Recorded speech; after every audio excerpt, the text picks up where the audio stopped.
Cette nuit encore, un déluge de bombes, près de Gazaville. Une centaine de Palestiniens auraient perdu la vie ces dernières 24 heures, selon l'agence de presse locale. Au cœur de la cité, Tsahal étend ses opérations.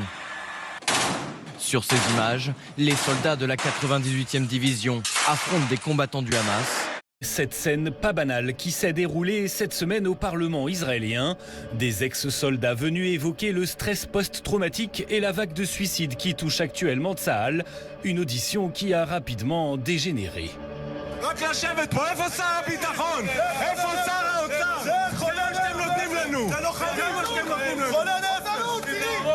Dans ces boîtes, des pilules, des antidépresseurs, des anxiolytiques, symbole du malaise qui règne dans l'armée israélienne.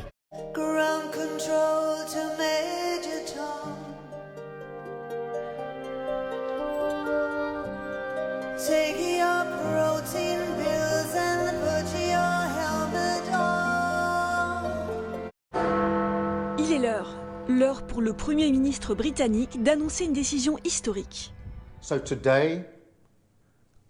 Aujourd'hui, pour raviver l'espoir de la paix et d'une solution à deux États, je déclare en tant que Premier ministre de ce grand pays que le Royaume-Uni reconnaît formellement l'État de Palestine. Un État de Palestine déjà reconnu par 148 pays, ici en vert. S'ajoutent depuis aujourd'hui Canada, Royaume-Uni, Australie. Et d'ici demain soir, ces pays européens, dont la France, au total 10 nouveaux pays. Un stade de football américain bondé. Des concerts, une succession d'hommages avant d'accueillir le président des États-Unis en personne. Un mot d'ordre, tous en rouge, blanc, bleu aux couleurs de l'Amérique. Charlie Kirk avait seulement 31 ans, n'était pas élu, mais ses obsèques ressemblent à des funérailles nationales, ou du moins de l'Amérique qu'il prônait, nationaliste, conservatrice et traditionnaliste. Des représentants d'extrême droite du monde entier se rendront à cet hommage, comme Louis Alliot, qui représentera le Rassemblement national. Le président du parti, Jordan Bardella, élu en déplacement en Italie, aux côtés de Giorgia Meloni, qui a elle aussi rendu hommage en français à Charlie Kirk. Son sacrifice nous rappelle, une fois encore, de quel côté se trouve la violence et l'intolérance. Aujourd'hui, les influenceurs MAGA, et notamment l'un des plus célèbres, Tucker Carlson, réhabilite, émission après émission, tout simplement Adolf Hitler. Comment? Pas en disant il est génial, mais en disant est-ce qu'on n'aurait pas pu plutôt s'allier à Hitler qu'à Staline? J'ai même entendu aussi des gens qui expliquaient il y a quelques semaines, finalement, est-ce que le principal responsable de la guerre, c'est pas Churchill? J'ai pris l'avion depuis la Floride jusqu'ici. Je ne sais pas vraiment ce qui m'a poussé, mais j'en avais besoin. Je sentais simplement que je devais être ici, que je devais amener mon fils et lui faire vivre cette expérience. La seule chose qui me vient à l'esprit, c'est l'assassinat de Kennedy et Martin Luther King. Comme on veut effacer le réel aujourd'hui, Donald Trump a annoncé il y a assez peu de temps, en tout cas la Maison-Blanche, que cette photo allait disparaître d'un grand musée public américain à Washington au nom de la lutte contre une idéologie corrosive. Expliquez-moi ce qu'il y a de corrosif là-dedans, à part la violence du maître envers l'esclave. Le décret par le même et l'expression, je pense qu'elle vous fera réagir Gérald Bonheur, évoque restaurer la vérité et le bon sens dans l'histoire américaine. Chaque mot critique que vous prononcez peut faire de vous un criminel, même une insinuation. Une sorte de parole standardisée est en train d'être élaborée par la personne de Poutine, comme à l'époque soviétique. J'ai perdu un frère dans le Christ.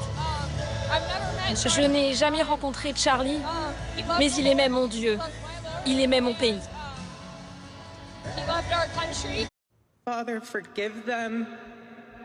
Père, pardonne-leur car ils ne savent pas ce qu'ils font. Cet homme, ce jeune homme, je lui pardonne. Ça ressemble plus à la fin du 19e siècle, aux États-Unis, ce moment qu'on appelle le Gilded Age, et les robber barons, c'est-à-dire les patrons d'entreprises qui sont plus puissants, plus influents que les politiques, que tout le monde, qui sont d'abord ont une richesse inédite dans l'histoire, et qui du coup veulent remodeler la politique. Voilà. Ils n'ont plus besoin de la démocratie. Ce qu'ils veulent, c'est la richesse et un peuple et des minorités à leur botte. Les gros salaires par rapport aux gens qui triment à longueur de journée, ça marche plus. Ça marche plus. Le temps des seigneurs, c'est terminé, quoi. Le Français le plus riche part en guerre contre Gabriel Zucman et sa taxe sur les plus fortunés. Dans cette interview au Sunday Times, il lance son offensive. Il est d'abord un militant d'extrême gauche. Son idéologie vise la destruction de l'économie libérale. On va pas se faire chier la bite. J'aime bien aussi.